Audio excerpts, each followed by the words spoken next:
Hi, this is Lori from RecipeGirl.com, and I'm going to show you how to make the best red wine sangria. My husband and I, this is our sangria of choice. In a small glass pitcher or glass bowl, you're going to add some sliced orange and sliced lemon and 1/4 cup of sugar. I like to use superfine sugar. It's a really thin-grained sugar that is going to dissolve very quickly when you make your sangria. You're going to stir in juice from 1 orange and a bottle of red wine. You do not need to buy an expensive bottle of red wine for this recipe. I like to use Spanish wine, a Rioja, 1/4 cup of triple sec. You're going to stir all of this together and you're going to find that that superfine sugar is going to dissolve rather quickly, which is perfect. What really brings this sangria together is adding a drizzle of brandy over the top.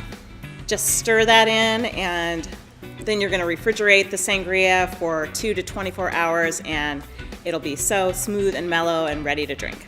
Before serving, stir your pitcher briskly to distribute the settled fruit and pour it into the glasses with a little wedge of orange or lemon. You can easily double or triple this recipe to serve a lot of people. It's a favorite recipe for my husband and I. It's always a hit at our parties. For this best red wine sangria recipe, visit RecipeGirl.com.